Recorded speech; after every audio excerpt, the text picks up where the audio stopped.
Boa tarde, bem-vindos ao Política de Saltos Altos, em direto no Rádio Clube de Angra, esta semana excepcionalmente numa sexta-feira.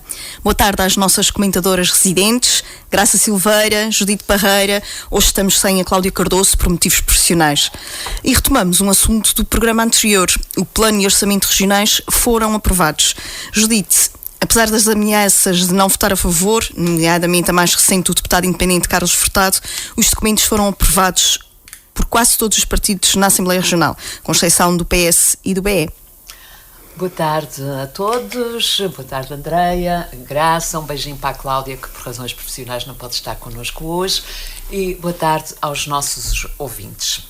Ora bem, hoje o programa é excepcionalmente à sexta-feira, justamente porque foi ontem que foi aprovado o Plano e Orçamento Regionais e, portanto, gostaríamos de falar sobre isso, mesmo porque no último programa em que foi debatido este tema eu não estive aqui presente. Relativamente ao plano, é um plano que eu considero equilibrado, sério, rigoroso. Não é o plano ideal. Não é o plano ideal, porque um plano ideal teria que ter muitos mais milhões, mas parece-me que é o plano possível na atual conjuntura. É um plano realista, que não compromete o futuro, que apoia. Portanto, há um forte incremento nos apoios sociais, tendo em conta a crise que atravessamos e que se prevê para o ano de 2023, não se figura que seja um ano fácil, em que a inflação tem subido de uma forma galopante, e, portanto, as famílias vão precisar muito desse apoio. Ainda hoje ouvia a Presidente do Banco Alimentar contra a Fome alertar para a necessidade de mais apoios, porque o número de famílias beneficiárias aumentou muito significativamente. Portanto, já tínhamos muitas famílias, uma percentagem grande da população no limiar da pobreza, vamos ter isso ainda mais no próximo ano. E, portanto, é com bons olhos que eu vejo o aumento destes apoios sociais, que não vamos agora estar aqui a elencar, porque já foram elencados no último programa e não é disso que nós vamos falar agora, mas com os quais eu concordo, porque vai ser uma necessidade. Por outro lado, é um plano e orçamento de rigor, de contenção, de endividamento zero. Pode parecer um contrassenso que numa altura em que se vai a atravessar uma crise que naturalmente se vai agudizar em 2023, o plano seja de endividamento zero. Mas a verdade é que ninguém nos garante que 2024 seja um ano melhor do que 2023. E, portanto, o que não podemos continuar não era sério e comprometia altamente o futuro, sobretudo dos mais jovens, continuar a empurrar com a barriga para a frente e a endividar mais do que o que já se estava e não fazer nada para conter essa situação. E, portanto, este será um ano difícil, mas outros difíceis também virão e serão mais fáceis se o endividamento for diminuindo, a dívida da região for diminuindo, será mais fácil depois para os governos poderem apoiar mais essas famílias. Vejo também que há um apoio também à classe média, nomeadamente nos juros, no crédito à habitação. Há uma forte aposta na formação e na criação de emprego para os jovens NEET, ou seja, os jovens que não estudam nem trabalham, que são mão de obra muito importante para a região neste momento. É uma forma de eles se formarem e eu creio que a formação é mesmo o mais importante e o que a região precisa mais neste momento. A formação e a criação de emprego, isso vai fazer com que também esses jovens não tenham de emigrar. E, portanto, parece-me que o plano, não sendo o plano ideal, é o plano possível e é um bom plano. E orçamento, claro, quando falo de planos, falo sempre do PO, plano e orçamento. Agora, se eu gostaria de ver outras coisas aqui inscritas, nomeadamente no que diz respeito à terceira, claro que sim, eu gostaria que houvesse mais investimento para a terceira, eu gostaria de ver contemplado no plano e orçamento para 2023 aquilo que o senhor Presidente Manuel Bolieiro prometeu durante a campanha autárquica, quando esteve na praia a fazer campanha com então candidato e atual Presidente da Câmara, que prometeu investimento para o Porto da Praia que não está contemplado neste plano e orçamento. Portanto, gostaria de ver isso tudo. E todos gostaríamos de ver mais coisas inscritas no plano e mais verbas. Mas, como eu dizia, este é o plano possível neste ano de contenção em que todos temos que fazer algum esforço para melhorar a situação em que vivemos. E a verdade é que nós vemos, como Andrei dizia na introdução da pergunta, que os partidos votaram favoravelmente, não só os partidos da coligação e os partidos do acordo, portanto que suportam o governo, mas vimos também pela primeira vez o apoio e portanto o voto favorável do PAN e do deputado independente. Isto é bastante significativo e eles próprios, apesar de terem votado favoravelmente, não deixaram de dizer que, enfim, que desejavam um plano mais ambicioso, mas que tal não foi possível e, portanto, confiaram. Isto aqui mostra a confiança desses partidos no atual governo e no plano que foi apresentado. Quem é que vota contra? Pois vota contra o Bloco de Esquerda, porque o Bloco de Esquerda vota sempre contra tudo o que venha um pouco mais à direita do que o PS, mas também se for o PS também vota contra e, portanto, é um partido do contra. Não se esperava outra coisa senão que votasse assim. Aliás, Paulo Estevão, com muita graça, diz assim: se tivéssemos a votar um orçamento feito pelo Bloco de Esquerda, provavelmente também votariam contra. Naturalmente. O que acontece é que com isto se vê que o Partido Socialista está cada vez mais só e isolado. Ao contrário do que aconteceu o ano passado, em que para além do Bloco de Esquerda o PAN não votou, absteve-se, creio eu, na votação, mas não votou favoravelmente. No primeiro ano, no primeiro orçamento absteve-se, no segundo votou contra por causa das agendas mobilizadoras. Exatamente. Portanto, o Partido Socialista, ao invés de ir conquistando o apoio dos outros partidos e representações parlamentares, está a perder e a isolar-se cada vez mais. E é curioso que ainda hoje ouvia o deputado Berto Messias dizer que esses partidos que se dizem da oposição, mas não são, porque ao votarem favoravelmente o plano e orçamento. Ora, acho que o deputado Berto Messias faz muita confusão entre oposição, em ser da oposição e ser do contra, porque estes partidos continuam a ser da oposição, apresentaram as suas propostas de alteração, apresentaram propostas credíveis e sérias, coisa que o PS não fez. Ao apresentar uma proposta em que eram necessários 46 milhões para pôr em prática, quer dizer, isto é uma coisa muito pouco séria. Agora, esses partidos não deixam de ser da oposição, mas fazer oposição não é votar contra tudo o que aparece pela frente, é fazer propositura também. Por outro lado, eu queria referir aqui o PAN. Não sei, devem estar lembradas com certeza de há uns programas atrás, quando falávamos aqui de um encontro, uma reunião entre o deputado independente e o presidente do governo, José Manuel Bolieiro, em que não sabíamos o que é que José Manuel Bolieiro tinha dito ao deputado independente, e então eu aventei aqui 3 hipóteses. A primeira seria ter prometido qualquer coisa ao deputado independente, ou ir nas listas, ou em um cargo de nomeação política, ter dito que ele tivesse juízo porque tinha mais a perder do que a ganhar se votasse contra, porque em vez de ficar os 4 anos no governo, no Parlamento, poderia ficar só 2, ou então ter-lhe dito que ele estava à vontade para votar como quisesse, porque o PAN estaria, eu até utilizei aquela expressão estaria por perto para ajudar, portanto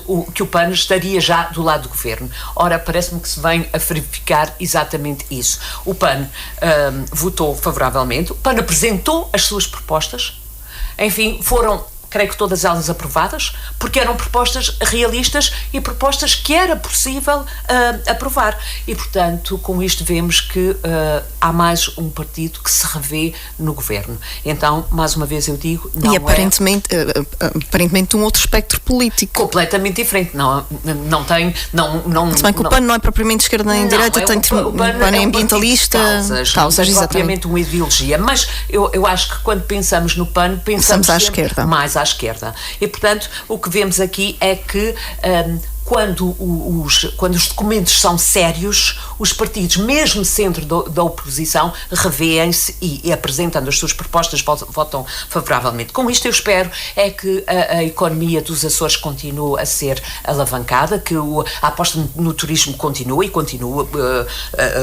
esteve bem este ano e esperemos que assim continue, que continue a diminuir os números de desemprego que estão efetivamente num valor que já não acontecia há 14 anos, creio eu, portanto que esse caminho continue e que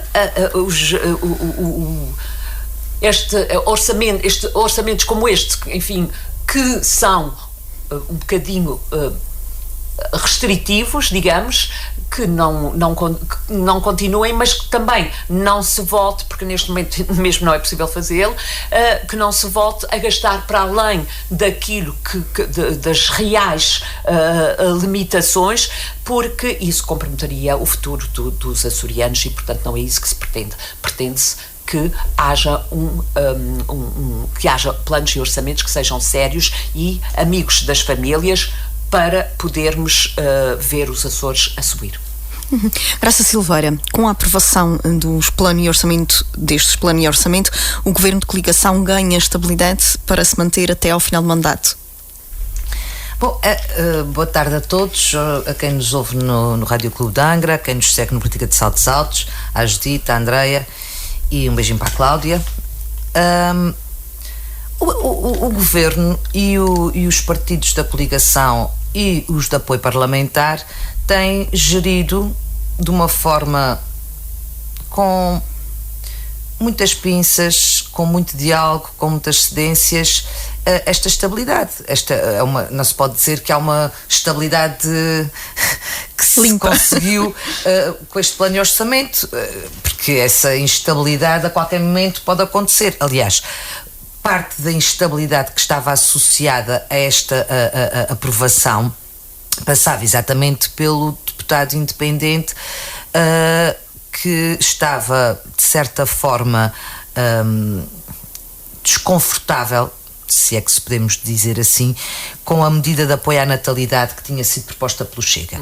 Ele falou muito mal deste programa que é o Nascer Mais, que inclusivamente diz que vai dar uma queixa, que vai dar uma queixa à Provedoria da Justiça para verificar a constitucionalidade, que apoia gente com dinheiro e que deixa de fora pessoas que não têm dinheiro, mas na realidade o que se verificou foi que Carlos Furtado estava muito desconfortável com o facto de o governo estar a tratar bem o Chega, digamos assim.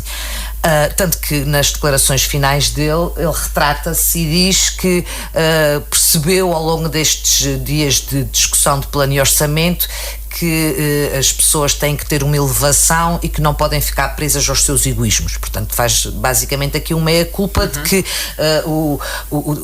a atitude que estava a ter em relação ao plano e orçamento passava por alguma atitude egoísta da parte dele. E por outro lado, mais ou menos a meio da situação, o deputado do Chega, por sua vez, Pacheco, amuou devido à operação de charme que o governo estava a ter em relação ao deputado independente, porque precisava do voto dele para a aprovação do plano. Portanto, e como é que se percebe claramente que Pacheco estava amuado? Porque durante a discussão do plano e orçamento na especialidade aprovou variadíssimas iniciativas do PAN, do Bloco de Esquerda, do Bloco de Esquerda, um mar de iniciativas do Bloco de Esquerda que foram aprovadas com o voto do Chega. Portanto, basicamente, aprovou-se um orçamento, ele votou a favor na generalidade, porque se ele votava contra logo na generalidade, o orçamento já nem era discutido na especialidade. Portanto, não inviabilizou o orçamento, mas como é aquele que diz, está bem, mas este orçamento vai ter o meio cunho e vocês vão perceber o meio peso, porque basta o meu voto para aprovar as medidas que eu quiser aprovar. E quem é que escolhe logo para fazer a afronta ao governo? As medidas do Bloco de Esquerda, que são sempre aquelas que são chumbadas. Portanto, o orçamento foi aprovado com uma série de medidas do Bloco de Esquerda aprovadas mas sem pelo Pacheco. Portanto, ele fez e nas suas declarações disse que o governo precisava mais do Chega do que do Chega do governo. Portanto, mas isto já não é novo. Portanto, toda a gente tenta ali mostrar o quão é imprescindível para esta solução governativa. Isso é política e no fundo, eu acho que é política isso. Desculpa, mas isto é política isso. Repara, a gente não sabe nunca, em princípio o governo vai durar os 4 anos e portanto não vamos ter eleições antes disso, mas eu acho que José Pacheco já está a fazer o seu caminho. Não é? Tem que mostrar ao seu eleitorado que é importante, que é útil. E este momento era importante para isso. Exato, este era o momento certo. Sim, mas eu, quando eu digo que é politiquice e que não é política, é porque se tu fazes uso do poder que tens com o teu voto para aprovar medidas e coisas que são ideologicamente importantes para o teu partido, que são bandeiras do teu programa quando te colocaste a votos, que o eleitorado vota em ti porque tu prometeste que ias defender isto para os açorianos e usas o teu poder para aprovar essas iniciativas, eu percebo. Mas aquilo que é estranhíssimo é que o Chega não apresenta medidas. Portanto, nem sequer é dizer que está usando o poder que tem para aprovar medidas que acha que são estruturantes para a região, para a economia, que em termos sociais são justas, que em termos de formação e de crescimento económico e social para os açorianos são importantes. Portanto, isto para mim, peço imensa desculpa, é politiquice. É um jogo. Todos nós sabemos, mas de facto foi isto que se passou. Entretanto, o PAN tem muito mais a perder, não é? Quem é que tem a perder aqui?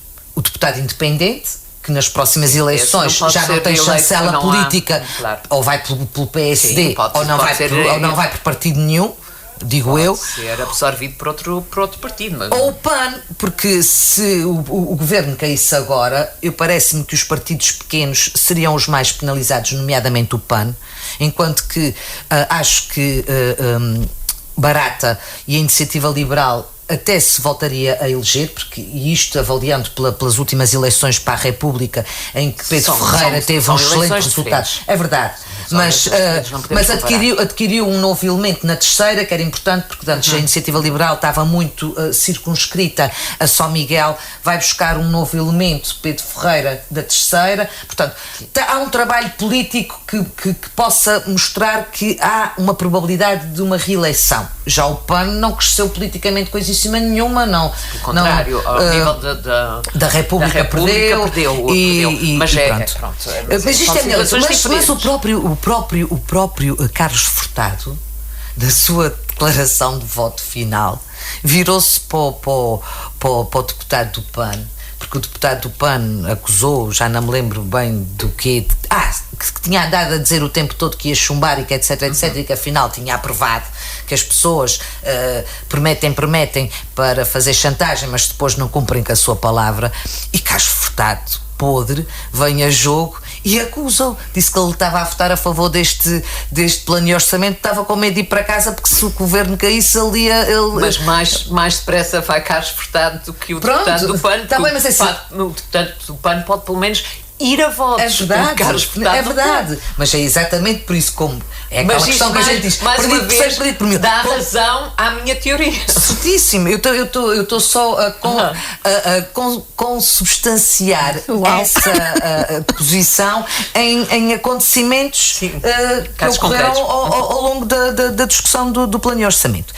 E depois a questão do endividamento zero, que é efetivamente uma boa notícia acabou por ficar um pouco contaminada. Não é uma boa notícia, Não, mas é uma boa notícia para a região, para as gerações futuras, em termos de não deixar, porque eu, enquanto deputado, uma das coisas que sempre acusei o PS foi estar a fazer dívida e mais dívida e mais dívida, e a deixar para os nossos filhos, para os nossos netos e bisnetos uma dívida imensa para pagar. E, portanto, nesse sentido, é efetivamente uma boa notícia, é uma boa medida, mas que acabou por ficar sempre com um amargo de boca, contaminada pela acusação constante de Vasco Cordeiro, que diz que o governo não teve outro remédio senão não fazer dívida, porque estava obrigado a tal pela lei das finanças regionais. E as más línguas, porque tinha feito a vontade a Nuno Barata para conseguir aprovar o plano de orçamento. Mas eu também não vejo mal nenhum. Mas eu também não. Seja por isso, porque se há um acordo, o acordo é para se cumprir. Não é? Judite, eu já disse aqui e volto a dizer, eu não vejo mal nenhum num governo com estas características. Aliás, é o que acontece no norte da Europa há muito tempo. Sim, maiorias absolutas não existem no norte da Europa há muito tempo. As pessoas têm que ter a maturidade democrática para saber fazer a gestão do seu peso. Mas é como eu estou a dizer, com medidas concretas que nós achamos que são fundamentais para o desenvolvimento da região em termos governativos. E, portanto, o Barata, enquanto liberal que é, sempre defendeu essa posição e impô-la no acordo parlamentar que fez, que eu acho que só enriquece. Claro. Porque a partir para já é um jogo limpo. O governo, ao aceitar aquelas propostas, vai governar não só com o programa que o PSD levou a votos, não só com o programa de governo que depois foi aprovado quando se constituiu o governo, mas com contribuições da direita, da Iniciativa Liberal, do Chega, para uma governação com uma visão mais eclética, que eu acho ótimo. Agora, aquilo que eu acho péssimo é que depois isto se transforme em armas de arremesso de guerrilha política. O facto de termos um governo que consegue absorver, e eu até dizia no outro dia à conversa com uma pessoa amiga, pois agora temos um todo muito mais eclético, que é humanista por causa do CDS, é popular por causa do PPM, é democrata social por causa do PSD, e é também liberal na economia por causa da Iniciativa Liberal. Por causa do Chega não sei bem o que é. É tipo, olha, chega de diversidade. E portanto não vem mal ao mundo. Uma outra questão que foi muito presente nesta discussão do plano de orçamento foi o tal plano de emergência social e económica dos Açores, apresentado à última hora pelo Partido Socialista, que nunca disse se vinha a jogo, se não vinha a jogo, com propostas de alteração, e apresenta este pacote de 46 milhões para acudir às famílias em tempos difíceis que se avizinham. Na votação destas medidas, depois aconteceu uma situação em que só quem votou a favor foi o PS e o Bloco de Esquerda, não porque outros partidos até não quisessem votar, deixa-me explicar, pontualmente medidas, mas o PS apresenta, e quem está habituado a plano de orçamento percebe isto claramente, apresenta a dotação orçamental para as diferentes medidas como um todo, ou seja, vai buscar um bloco de 46 milhões a uma única ação para fazer face a diferentes medidas. Isto impede que cada uma das medidas seja votada separadamente. Aliás, uma das questões que acontece quando uma pessoa é inexperiente no plano de orçamento é que, por exemplo, eu, numa medida que é a 4.6, transportes, por exemplo, faço uma proposta de alteração, tenho que dizer onde é que vou buscar a dotação orçamental.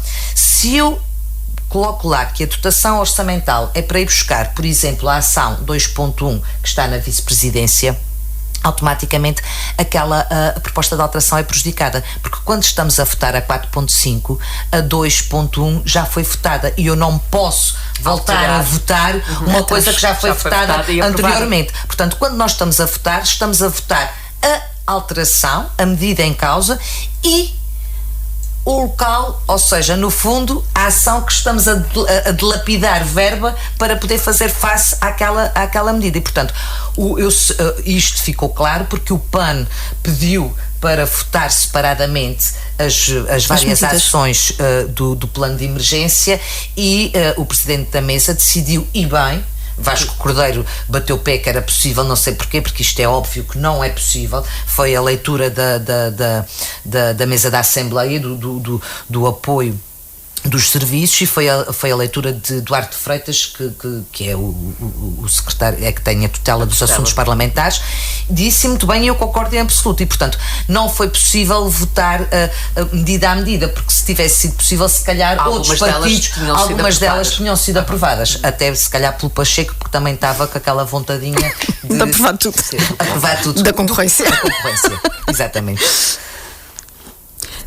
Pronto, passamos à frente então, mas ainda na sequência de governo regional e de declarações que têm gerado alguma polémica, o vice-presidente do governo regional, a classe médica sentiu-se ofendida com declarações do vice-presidente do governo regional e exige um pedido de desculpas a Artur Lima. Graça Silveira, está em causa a recusa dos médicos a fazer mais do que 150 horas extraordinárias anuais que são obrigatórias por lei.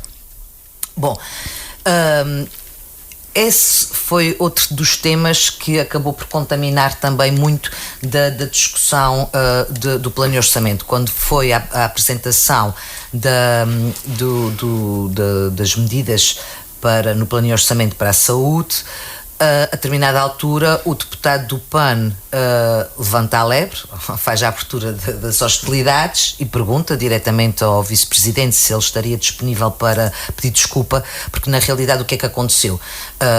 O Artur Lima, em declarações infelizes, acaba por dizer basicamente que os médicos têm que estar menos preocupados com o que ganham e mais preocupados em tratar os açorianos, e vai mais longe, diz que a questão remuneratória não pode ser usada, ou no fundo a valorização remuneratória não pode ser usada como moeda de troca, tipo, ou me fazem a remuneração ou eu não presto o apoio e dados médicos a quem precisa. Quer dizer, eu até percebo que muitas vezes as pessoas acham que há médicos que são um bocado mercenários e que usam a medicina para ganhar dinheiro e que têm os seus consultórios e que depois no hospital não fazem o serviço que deviam ter, mas isto, e mesmo assim deixa a opção, olha que ainda vais àquela pessoa, mas toda a vida houve pessoas que usaram o seu curso de medicina e de médicos para enriquecer, e sempre houve aqueles médicos que iam atender pessoas às freguesias e vinham para casa e não cobravam um escudo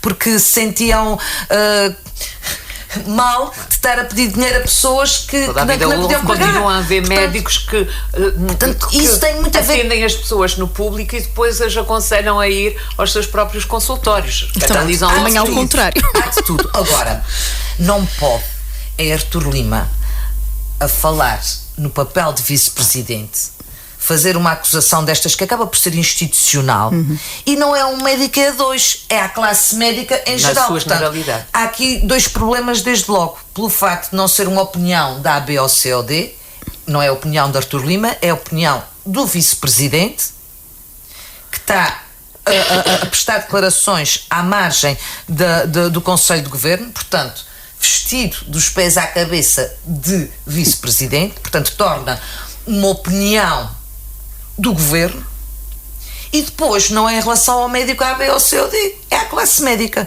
E os médicos sentiram-se mal com isso e não, neste momento dizem, então se é assim, fazemos aquilo que a lei nos obriga, porque durante muitos anos todos nós sabemos que um dos problemas graves na região é a falta de médicos, e os médicos que cá estão vão fazendo horas extraordinárias em cima de horas extraordinárias para compensar a falta de médicos que há. Tem-se andado a tentar resolver essa situação com pinças para conseguir cativar médicos para a região, e depois não havia necessidade nenhuma de largar esta bomba. Portanto, o mínimo que se podia pedir ao vice-presidente era um pedido de desculpas, que não aconteceu. E porque, como não aconteceu e isto se gerou um braço de ferro, tornou-se uma situação muito desconfortável. E todas as bancadas, excepto PSD e CDS e PPM, vieram a jogo perguntar diretamente ao governo e ao vice-presidente se estavam disponíveis para pedir desculpa. E a coisa aqueceu. Por exemplo, Barata acabou por dizer que, porque entretanto o primeiro pergunta ao PAN Depois vem Berto Messias e pergunta diretamente, e o Artur Lima pede a palavra e diz que tem muitos defeitos, mas que uma das suas virtudes é ser uma pessoa franca e direta e que aquilo que tem para dizer diz diretamente. E depois acusa Berto Messias de vir fazer sistematicamente o dirty job do PS. Disse em inglês, que basicamente disse que o Berto Messias estava sempre a fazer o trabalho sujo e que levantava estas questões que são mais complicadas de gerir com pinças. E o Barata vem e disse, olha, peço imensa desculpa, mas os açorianos não o conhecem, não é por ser uma pessoa direta e franca, conhecem, é por ser uma pessoa com ódios de estimação, em que o senhor, inclusivamente, dessa bancada do governo, já fulanizou e já disse claramente quais eram as pessoas de que não gostava, e que os Açores não podem ser governados por uma pessoa que tem ódios de estimação. Agravou com o facto de, entretanto, Vasco Cordeiro aproveita esta onda de indignação das várias bancadas e pergunta diretamente ao presidente do governo se o vice-presidente não viesse pedir desculpas, se ele estava disponível para pedir desculpas pelo governo. José Manuel Bolieiro, naquele seu estilo, fez uma conversa redonda e não se comprometeu com uma resposta, ao qual o Vasco Cordeiro disse muito diretamente que os açorianos conheciam muito bem o vice-presidente e conheciam muito bem o presidente, e que o vice-presidente não tinha, já não sei como é que foi a expressão que ele disse, a humildade, que o vice-presidente não tinha a humildade necessária para pedir desculpas e que o presidente não tinha a liderança necessária para pedir desculpas em nome do governo aos médicos e aos açorianos. Portanto, acabou também esta situação por contaminar um bocado a discussão do plano e orçamento. Judite, Artur Lima diz que afirma que não tem de pedir desculpas porque não quis ofender os médicos e invoca as palavras que disse, que não quero crer que a única coisa que possa motivar os médicos seja o dinheiro. Pois, é o que ele diz agora. E não quero fazer aqui juízos de ninguém, nem vou dizer que não foi isso que Artur Lima quis dizer ou pensou dizer, mas não foi isso que os médicos, mas não apenas os médicos, o que os açorianos de uma forma geral entenderam. E Artur Lima teve já várias oportunidades para esclarecer isso, porque foi na altura, nos dias imediatamente a seguir, foi questionado pelos jornalistas em qualquer sítio que ele ia, qualquer evento, os jornalistas faziam todos a mesma pergunta e ele recusou-se sempre a responder. E, portanto, teria sido muito mais fácil se ele, nessa altura, tivesse esclarecido as coisas. Negou-se a fazê-lo. Teve que ser o presidente do governo, José Manuel Bolieiro, a vir a jogo, enfim, fazer um pouco a defesa do senhor vice-presidente, mas quando não devia tê-lo feito, porque quem criou a situação é que devia tê-la esclarecido.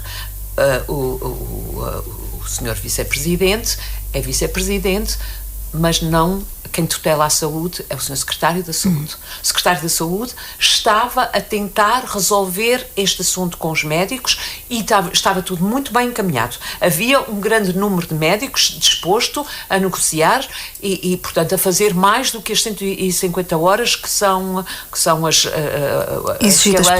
que a lei obriga. Estava tudo bem encaminhado. Não percebo a necessidade de Artur Lima, vice-presidente, se vir imiscuir numa negociação que estava a ser feita e que estava bem encaminhada. Se efetivamente não era isto, porque negou-se a responder aos jornalistas, houve a necessidade do Sr. Presidente vir tentar esclarecer a situação. E agora, claro que obviamente no Parlamento eu nem estava à espera de outra coisa, que os partidos não caíssem em cima e pedissem que ele se retratasse. Quer dizer, eu acho que o que ele tinha que fazer agora era pedir desculpas, mas pedir desculpa é uma coisa que não é para toda a gente. É preciso E já devia ter caráter. sido, se calhar. É preciso caráter. Judito, mas quando se ocupa determinados cargos não pode ser só uma questão de caráter, porque a gente já aqui há bem pouco tempo discutiu quando foi o Marcelo, provavelmente o Marcelo também não queria dizer que só 200 casos de abuso na igreja, que era pouco e que portanto, olha, para Portugal podia ser uma coisinha assim. Ele não queria dizer isto. Ele agora quer ver a bola. Quando a opinião pública vem dizer que isto não pode ser dito por um Presidente da República, Marcelo não teve outro remédio se não vir se retratar da situação e pedir desculpa. Mas era isso que eu ia dizer. Arthur Lima pedia desculpa independentemente de querer ou não dizer isto, porque foi isto que foi entendido e portanto ele pedia desculpa e dizia, bem, não foi isto que eu quis dizer, peço desculpa de não ter sido suficientemente claro para que todos se entendeu das minhas palavras. Exatamente, e eu acho que isto não o diminuía em nada, pelo contrário, isto engrandecia e fazia com que as pessoas olhassem para ele com outro respeito. Acho que agora os médicos continuam a exigir o pedido de desculpas. Não sei se isso vai acontecer e acho que agora, se vier, já vem um bocadinho a remédio. Portanto, já não sai, Arthur Lima, já não sai disto por cima como poderia ter saído. Com tudo isto, o que acontece é que o processo de negociação reverteu-se, estava muito bem encaminhado, deixou de estar. São muitos os médicos que dizem que para isto então que não vão fazer apenas as 150 horas e que não fazem mais. E quem é que fica prejudicado no meio disto tudo? Os doentes açorianos que precisam dos seus médicos. Portanto, parece-me que Arthur Lima tem que pensar um pouco melhor nas suas palavras. Está bem que seja muito frontal, muito direto, isso é tudo muito, muito bom e muito bonito, mas às vezes pode ser um pouco inconveniente e criar graves problemas ao governo e aos açorianos. Por cá, uma auditoria às contas do município da Praia da Vitória entre 2016 e 2021 detectou indícios de ilegalidades e as conclusões deverão ser remetidas ao Ministério Público. Eu vou continuar com a Judite, que nos poderá falar deste assunto com conhecimento de causa. Eu, antes da Judite começar, vou só dizer uma coisa. Este assunto também foi chamado durante o debate, porque a determinada altura Arthur Lima, já não sei se foi, por acaso não sei se foi Arthur Lima, mas alguém da bancada do governo, em retaliação ao Berto Messias do Dirty Job, disse assim, o senhor está muito preocupado com... devia se preocupar com as dívidas da Câmara da Praia. Também levou o seu recadinho. Pois, ele é vereador na oposição, foi candidato à Câmara e, sendo do PS e tendo tido sempre vários cargos dentro do partido e ligações à Câmara e à Assembleia Municipal, naturalmente, que pode não ser diretamente, culpado por esta situação, mas de forma indireta. Portanto, a auditoria foi feita na sequência do compromisso estabelecido pela então candidata, agora presidente, aos praienses a quando da campanha eleitoral. Parece-me uma coisa absolutamente normal e natural, porque já em 2005, quando a Câmara mudou de mãos, ou seja, deixou de ser de PSD para passar a ser PS, Roberto Monteiro, então presidente, também encomendou uma auditoria às contas da Câmara. E isto parece-me absolutamente natural, porque é uma forma de quem chega se pôr a par da situação com que vai ter que se enfrentar e que vai ter que gerir. Por isso eu não consigo compreender porque é que o PS agora, nomeadamente através dos seus vereadores, diz que esta auditoria que foi apenas para uma forma de maledicência, de dizer mal dos anteriores executivos. Então eu pergunto, em 2005, quando Roberto Monteiro encomenda a auditoria, também foi para dizer mal dos executivos do PSD, que tinham sido anteriores a ele? Eu creio que não. A auditoria serve precisamente, é um instrumento para poder, depois a partir dali, trabalhar. Em relação também ao valor que alegam que foi encomendada uma auditoria, custou 80 mil euros, ou 80 e tal mil euros, bom, é o preço que se paga para ter depois esses documentos. É lamentável que se tenha chegado a este ponto, sobretudo porque em 2012 o Tribunal de Contas já dizia que se continuasse a haver o investimento que estava a ser feito, que não era investimento reprodutivo. O despesismo, se as contas continuassem sem rumo, em 2018 iria ser necessário um processo entrar em processo de reestruturação financeira. E, portanto, o aviso foi feito com bastantes anos de antecedência. E só não foi em 2018, porque tivemos a pandemia pelo meio e, portanto, foram 2 anos que, enfim... Em stand-by. Exatamente, em que se pôde empurrar com a barriga para a frente. Mas em 2021 é óbvio que isso teria que aparecer. Já desde a criação, porque confunde-se muito o endividamento do grupo municipal. Portanto, o grupo municipal ultrapassou em 200% o limite de endividamento. No entanto, a Câmara Municipal, por si só, não está em incumprimento. Ainda tem capacidade. A Câmara tem capacidade ainda de endividamento. O Grupo Municipal, no seu conjunto, é que não tem, porque o problema todo vem da Cooperativa Praia Cultural. E porquê? Porque herdou tudo o que havia de mal, mais mal do que bem, da empresa Praia em Movimento, da Associação Salão de Teatro Praense, foi sendo tudo absorvido pela Cooperativa Praia Cultural. E, portanto, chegou a um momento que é incomportável, absolutamente incomportável. Ultrapassou a dívida geral do município, ou global do município, é de 33 milhões de euros. 16 milhões a mais do que aquilo que deveria ser.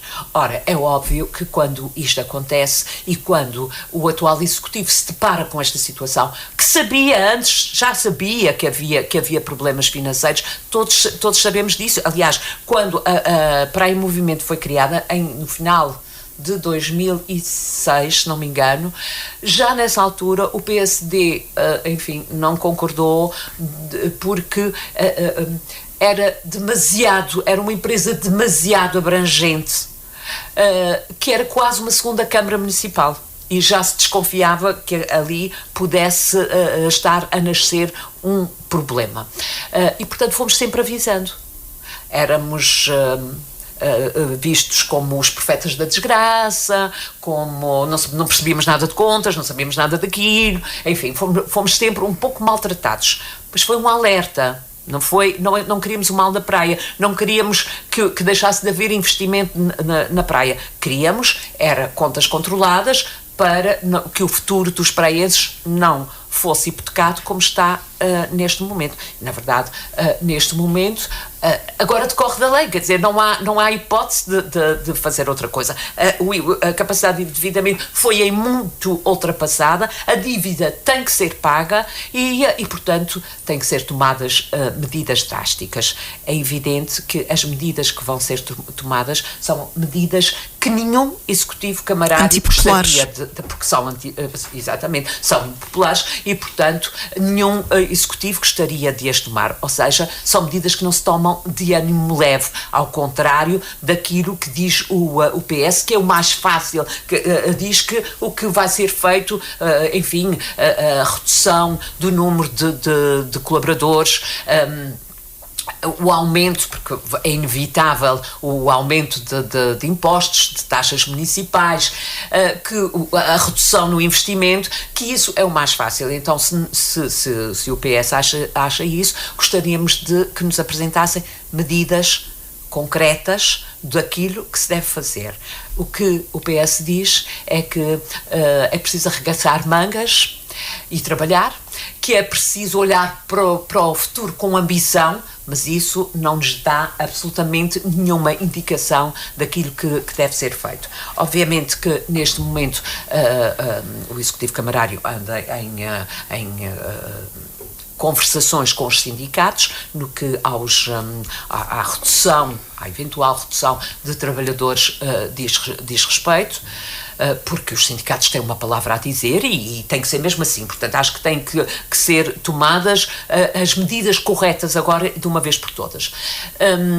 Por outro lado, em relação ao aumento de taxas e de impostos, obviamente que o Fundo de Apoio Municipal não vai dizer tens que aumentar isto ou aquilo, mas é preciso gerar receita e, portanto, tem que se aumentar a receita e diminuir a despesa, o que obriga naturalmente a que haja um aumento de taxas e impostos, haja uma redução no investimento e uma redução no número de colaboradores, que não faz sentido nenhum que numa época de pandemia, é porque os últimos 4 anos foram dramáticos, numa época de pandemia tenham sido contratados mais colaboradores, quando não se fazia nada em termos culturais, não se fazia absolutamente nada, quando muitos dos colaboradores da Câmara e do Grupo Municipal estavam em casa em teletrabalho.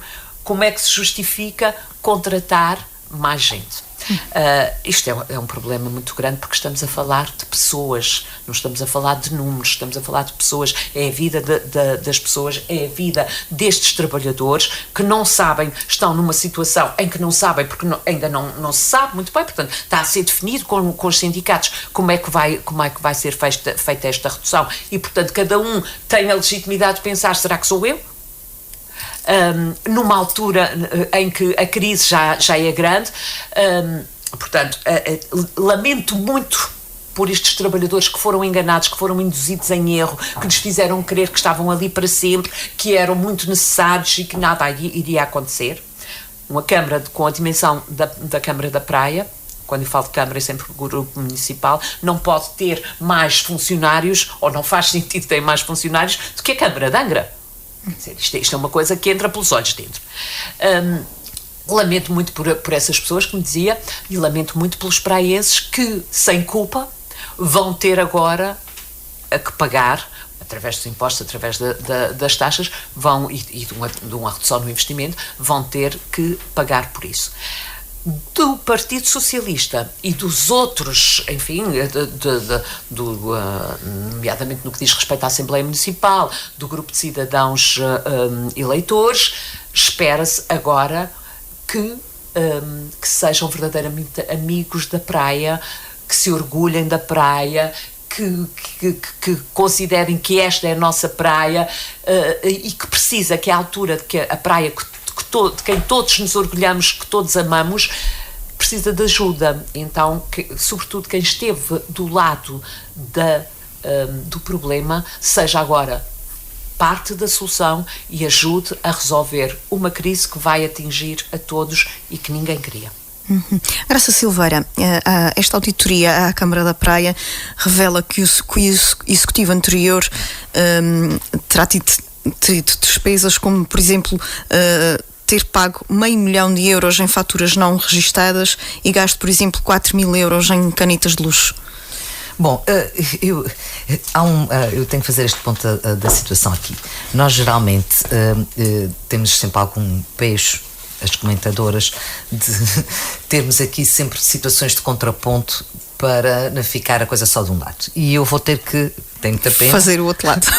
Mas hoje depois digo, não está cá a Cláudia. A questão do outro lado, que é assim, independentemente disso tudo, e estou muito à vontade para dizer isto, a Judite, enquanto deputada municipal e uma pessoa com experiência política, há muito tempo que se apercebeu que as questões eram pouco claras. Não é que ela soubesse que houvesse ilegalidades, mas pelo menos irregularidades e coisas muito estranhas que estavam a acontecer, sempre souberam, sempre chamaram a atenção, sempre se percebeu que não havia inspeções à Câmara da Praia, enquanto havia outras câmaras de cores de outros partidos que estavam sistematicamente sempre a ser vasculhadas todas. Portanto, sabia-se que ali havia muita coisa. Desde o tempo de Roberto Monteiro.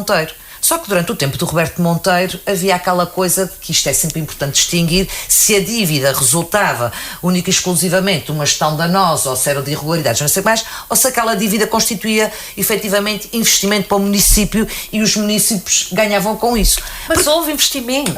É isso que eu quero. Mas deixa-me só numa parte. Houve investimento e com isso, nós congratulámos. Agora, o cuidado que não teve, o que não houve foi que fosse investimento reprodutivo e investimento faseado de forma a poder ser pago, não é?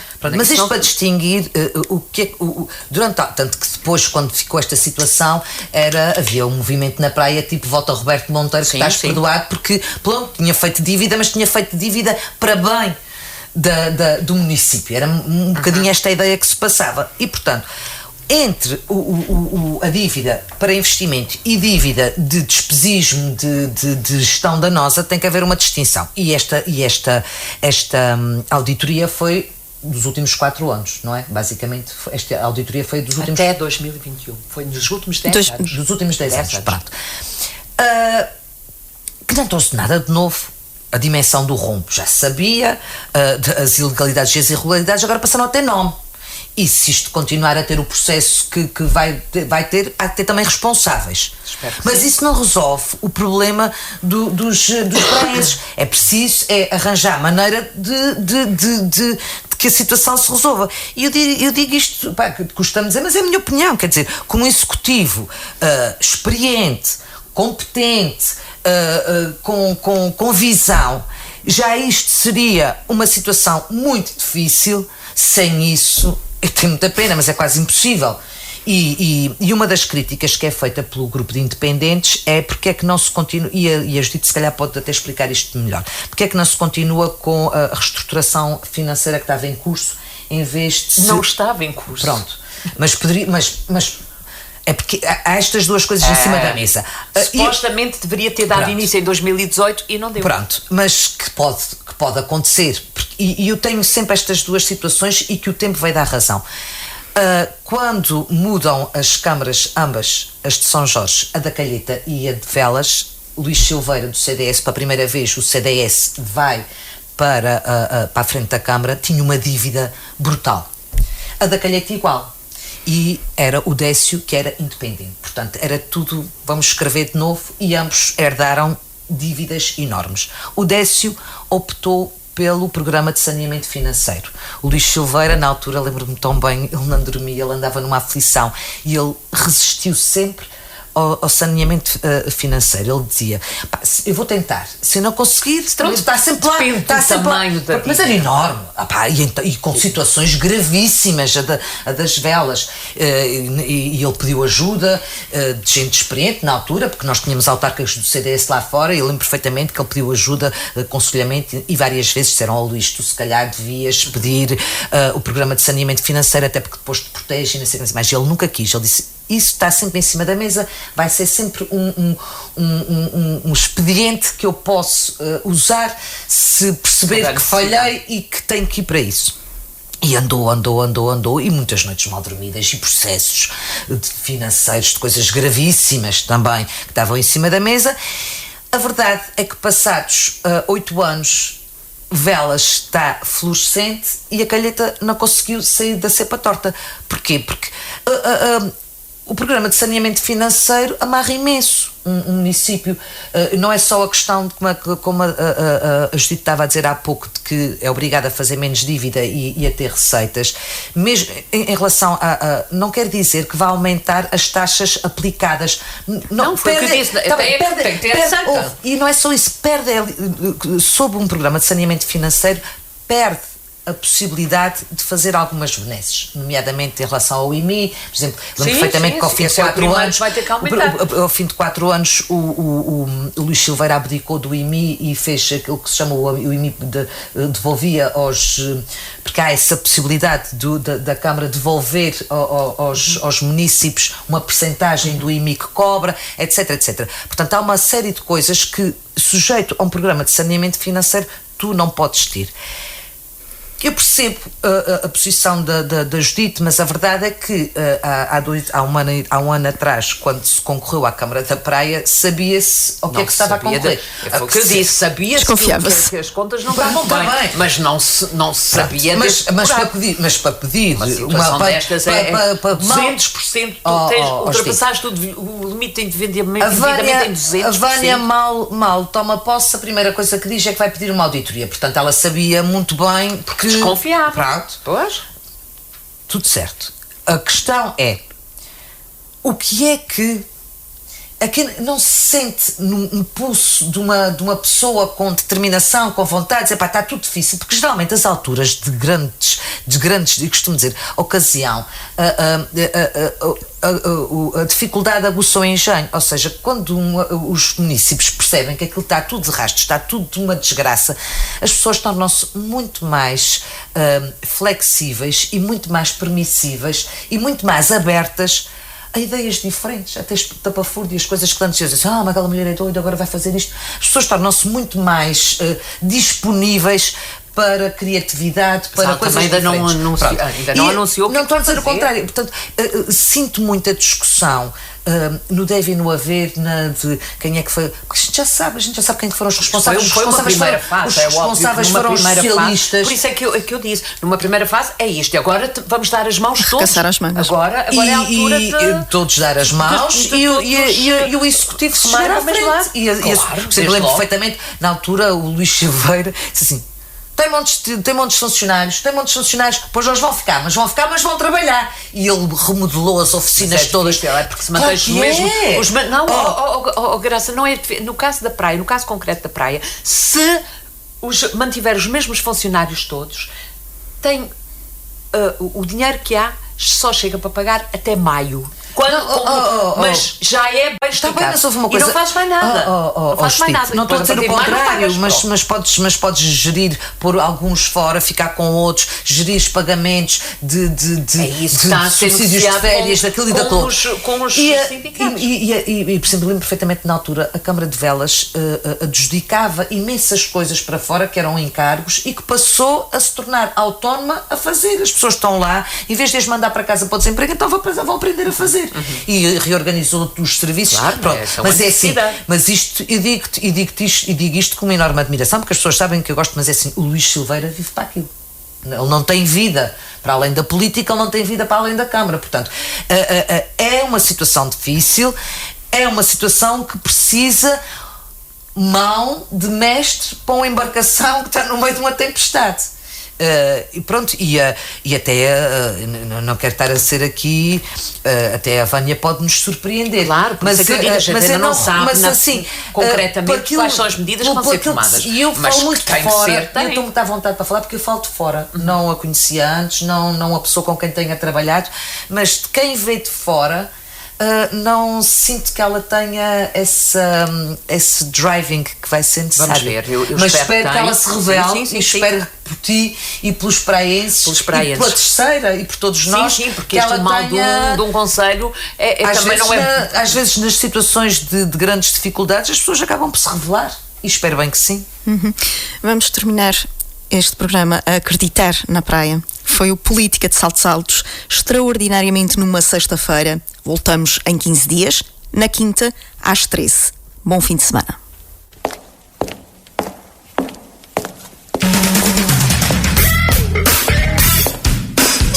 Política de Saltos Altos. Todas as quintas-feiras às 13 horas no Rádio Clube de Âmara. Política de Saltos Altos com Cláudia Cardoso, Judite Parreira e Graça Silveira. Política de Saltos Altos no Rádio Clube de Âmara.